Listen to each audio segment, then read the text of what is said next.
Understanding how your wrists move in the golf swing is really important to be able to have good contact. Today we're going to talk about a training aid that Nate uses in some of his lessons. It's called the ProSENDR. The ProSENDR. I have a link to it down below. We don't get any royalties or commission from it. If you like this video, you can check it out online. So Nate, what's the basic premise of what it's the feedback that it's trying to give you? Okay, so it's got a position as we hinge the wrist up, okay, not rolling the face over and opening the face or whatever, but hinging the club as we get up to this position here, training basically of keeping a square face relative to the movement of the circular path of the swing. So you might have heard when you get up to the top position holding a tray or something like that. Now as we're coming down, I'm holding my wrist in this position, it's got it cupped in there, and now I can feel the release occur, okay, straightening as we move through and whip through impact.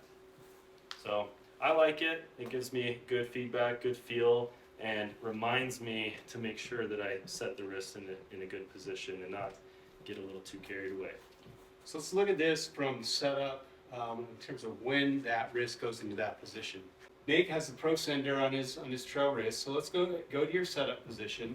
You'll notice that the left wrist is a little extended, the right wrist is, let's just call it flat at setup. So it's not in position at setup, right? Nope. But through the swing, you want the lead wrist to move to a flat position and the trail wrist to move to the extended position. And so that's the feedback that you get when you feel that there. Now you know that the trail wrist has done that. So now let's pay attention to his lead wrist. His lead wrist has gone from extended to pretty flat.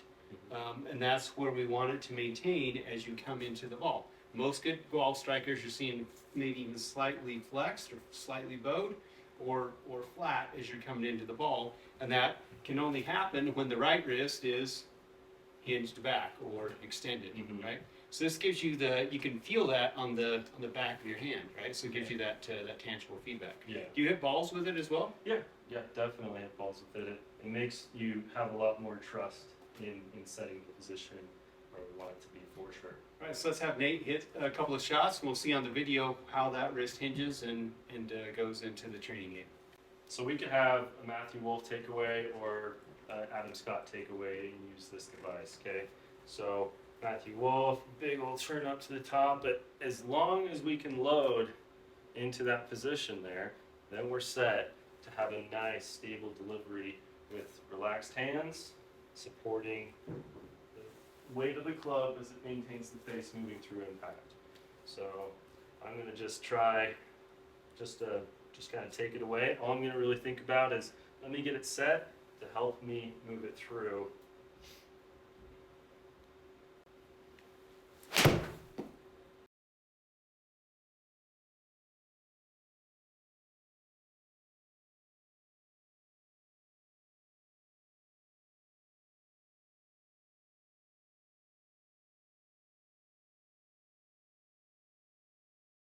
So with setting the wrists, okay, with this device here, the main goal is just making sure we can load up to the top. It doesn't really matter how we got it there, as long as we can get it right there at the top to train that position so that we can keep a stable face through impact in the downswing. So as we build up to the top and getting our wrist set into this brace here, now that will allow us to continue building the swing nice and collected with that momentum up into the top position.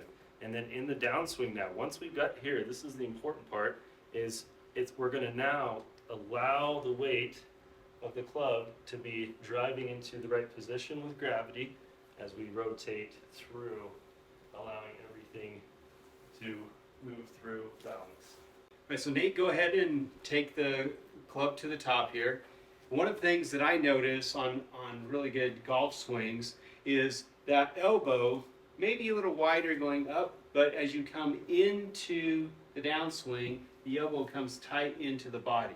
So as as Nate maintains that there, right, if he does this, notice it's easy for the elbow to come away, but that is like, it just drives the elbow right into the body. The other thing that you can see from video when you've got this extension happening is the right forearm rotates away from the ball as the club drops. A little counterintuitive. You think, well, there's the ball. I should be rotating my forearm. This is what you're probably used to doing when you do the flip motion. Yeah. But to maintain it in here, you'll notice that the right forearm actually drops and rotates a bit away from the ball as you do that initial shallowing and dropping of the club. So the forearm here is pointed up to the sky when he's still got that extension, and then it gets released, obviously released into the impact sequence. So I think this training aid helps me, that feeling of the arm not coming like this way, right? But to maintain that angle, your arm comes this way, and that puts you in that much better position for the contact. We've got a great swing review program where you can send us videos of your swing. We have a 14-day free trial. Just click the link in the description below or in the iCard above. We can help you play better golf today.